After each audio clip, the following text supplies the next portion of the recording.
Bem, nessa aula nós vamos estudar as definições e aplicações, que foi a nossa primeira aula do início do ano.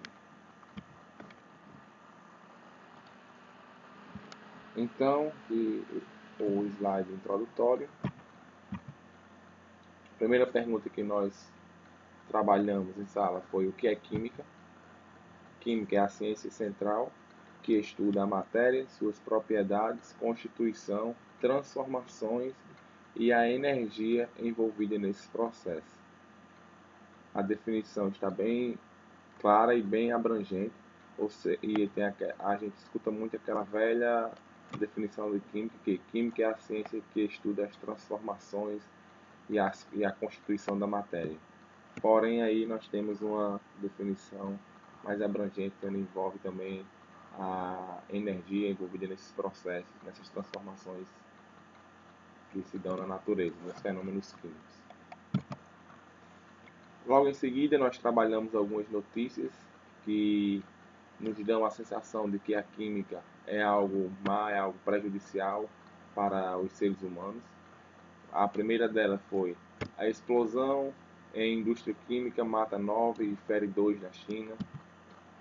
Projeto estuda a influência da composição química de solos agrícolas na qualidade de hortaliças, ou seja, esses solos geralmente de regiões agrárias, onde ali os agricultores colocam agrotóxicos e esses agrotóxicos futuramente vão para os lençóis freáticos, e depois essa água, quando nós consumimos através de poços ou enfim, e nós estamos consumindo essa água com substâncias tóxicas ali, isso nos dá a ideia de que a química presente nos agrotóxicos na agricultura acaba sendo maléfico para a nossa saúde. Professores de química são presos por fazer metanfetamina em universidade, ou seja, por fabricar drogas. Mulher morre após fazer escova progressiva, ou seja, hoje em dia o mundo da estética está em alta, né? E isso se tornou algo comum na nossa sociedade.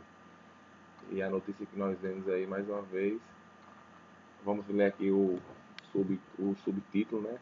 A vítima de 48 anos morreu de insuficiência respiratória causada por intoxicação decorrente do uso de produto químico no cabelo.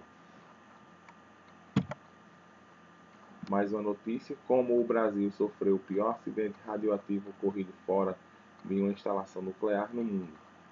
Em setembro de 1987, 2 catadores de lixo na cidade de Goiânia entraram em uma clínica médica abandonada, furtaram uma máquina de radioterapia e a desmontaram. Centenas de pessoas foram contaminadas pelo césio e 4 morreram. Esse acidente aí foi bem conhecido, foi um acidente de Goiânia com o césio e, enfim, causou danos às pessoas que tiveram contato com essa substância, né? Desde câncer até a morte. E até deformações nos corpos dessas pessoas. Aí mais algumas notícias que nós escutamos bastante, que é o quê? Muitas pessoas associam a química a tudo que é artificial. A química é uma das principais responsáveis por prejuízos à saúde e à preservação do equilíbrio ambiental e da biodiversidade. Nossos produtos são isentos de substâncias químicas. Cuidado, não coma isso, tem química. Então, após essas notícias, nós fizemos a reflexão de que a química ela é maléfica para a sociedade e nós veremos mais adiante que não é bem isso o que é o propósito da química, e sabemos que os benefícios que a química e os estudos da química são bem maiores do que os malefícios. Vamos começar aqui a reverter essa situação. Nobel de Química vai para o desenvolvimento de baterias usadas em celulares. Baterias de lítio também são usadas em computadores portáteis e veículos elétricos. Só por motivo de curiosidade, eu fiz o meu mestrado, uma parte, na Universidade do Texas, em Austin, a capital do Texas, nos Estados Unidos. E eu tive o privilégio de trabalhar no laboratório ao lado de um dos ganhadores do Prêmio Nobel, né, do ano de 2019. Se não criarmos novos antibióticos, as pessoas morrerão aos 50 ou 60 anos, como antes. Prêmio Nobel de Química, Ada Ionoff, alerta que resistência bacteriana causará morte da metade da vida. Isso, vocês vejam que a gente trabalhou essa aula em fevereiro, a gente nem ouviu falar dessa pandemia, né? E para você ver como parece que eu estava adivinhando, e o tema é muito atual. Na verdade, quem adivinhou foi os pesquisadores aí, o Ada Ionoff, há 50, 60 anos. Há um tempo atrás, né, ele já fazia essa previsão. Então, nós estamos vivendo uma situação totalmente atípica devido à pandemia do coronavírus. E se não for a química, se não for os estudos da ciência, para revertermos e combatermos tanto a resistência bacteriana como a dos vírus, nós estamos fadados a talvez sermos extintos do nosso planeta.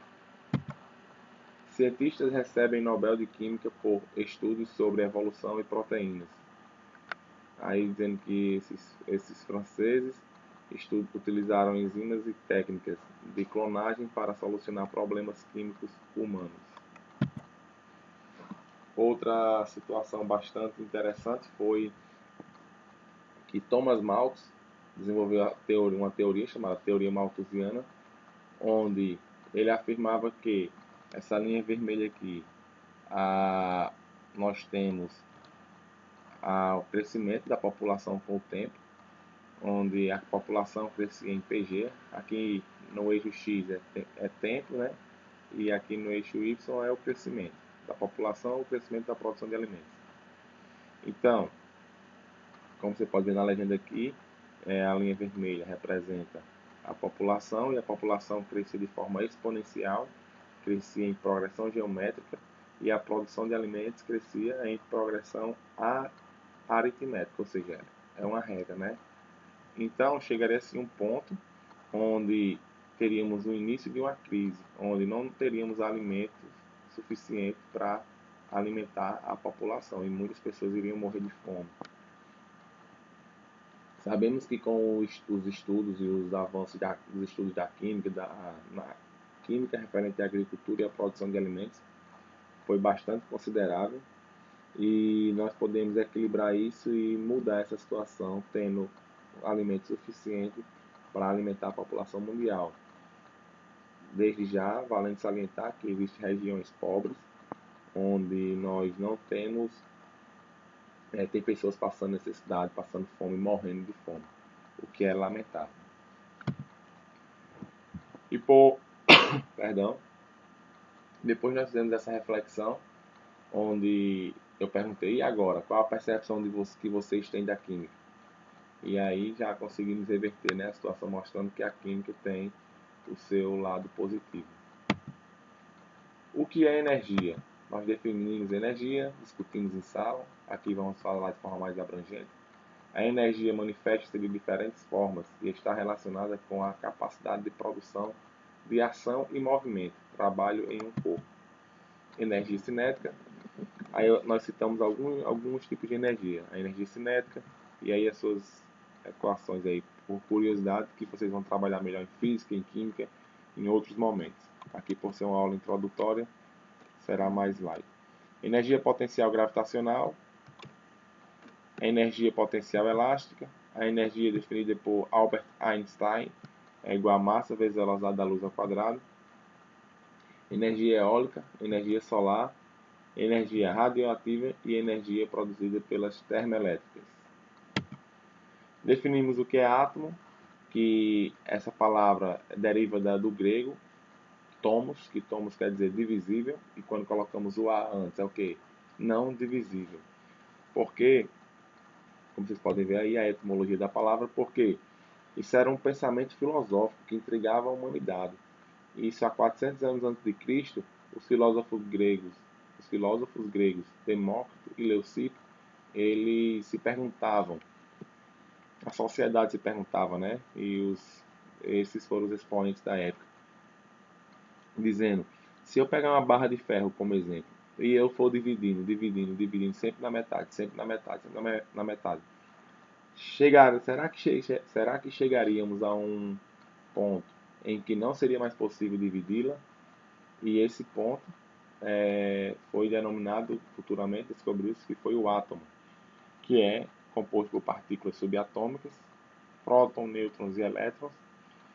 E, como eu já mencionei também em sala, é importante saber que o átomo ele pode ser divisível por choques nucleares em aceleradores de partículas, onde os átomos eles são acelerados a velocidades altíssimas e se chocam, ocorrendo a fissão nuclear. Então esses átomos eles podem sim ser divididos, porém no momento vamos ficar com a definição de que o átomo é o nome dado à unidade básica formadora da matéria.